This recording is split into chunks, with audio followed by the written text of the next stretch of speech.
So let's see what would happen when we have air coming in from the ocean going up over a mountain. It's going to form clouds right here. We want to talk about why it's going to form clouds. So let's start with air coming in from over the ocean. Well, what's the air going to be like when it comes in over a warm, moist ocean? Well, obviously the air is going to be warm and moist. So it's going to be a maritime tropical air mass. It's going to sweep in and it's going to have to go up and over the mountain. Great. Well, as the air rises, what's going to happen to it? All right, first of all, you have to remember that in terms of pressure, we think of air pressure as a stack of books. And where would the paper pressure in a stack of books be highest? Right here at the bottom. So the pressure is going to go from high down here to low up here. We consider this about the top of the troposphere. Right, so as a box of air starts off from down here, if it moves upward and it moves into lower and lower pressure, what's going to happen to it? Well, sort of like a balloon being let go, as it rises with less pressure on it, still the same pressure inside, it's going to expand. So the box of air will get larger and larger. Okay, well, why does that matter so much? Well, turns out the same amount of heat that's in here is now going to be spread out over here. So as it rises, the air will cool, and it will cool adiabatically. That means it's the same amount of heat now spread over a larger area, and that's why it cools.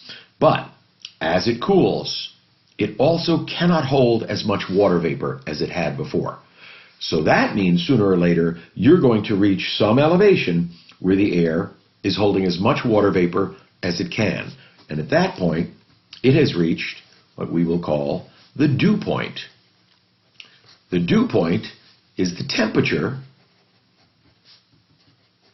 at which air is fully saturated.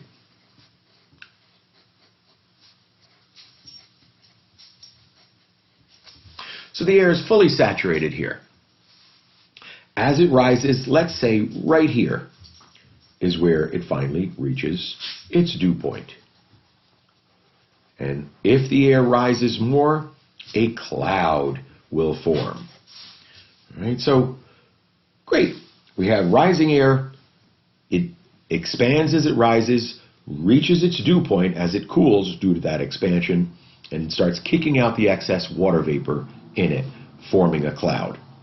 Well, what else does air have added to it when water vapor condenses? If we remember a pot of water sitting on a stove, make that a little bit better.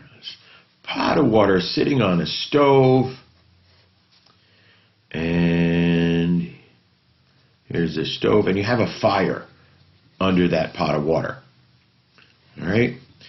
Well, all that heat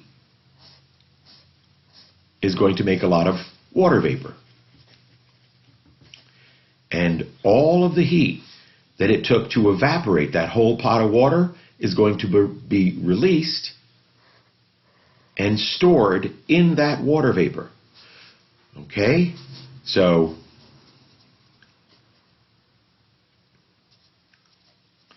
heat added turns it into water vapor.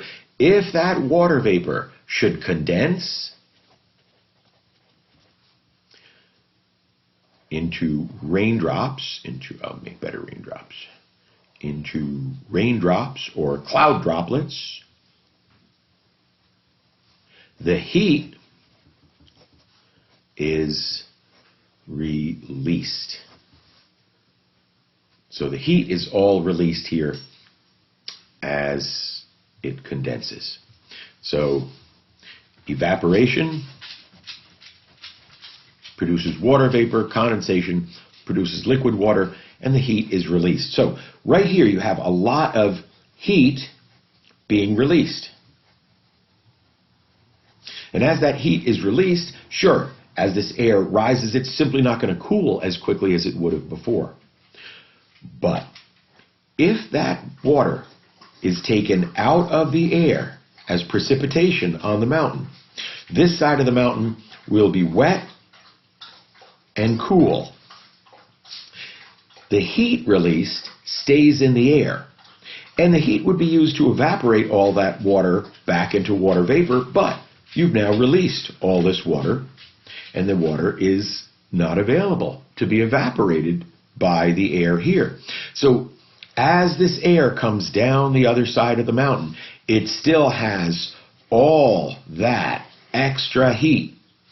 And by the time it comes down the other side of the mountain, it is now hot. There's not much water vapor in it, so it is hot and dry. So while it's wet and cool over here, it is hot and dry over here. And you would have something approaching a desert, in some cases an actual desert, here on the other side of the mountain.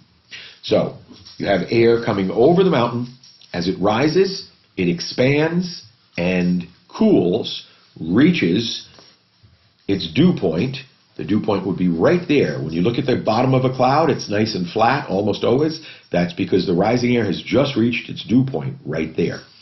So the rising air, it reaches its dew point, starts to condense water and release all this heat.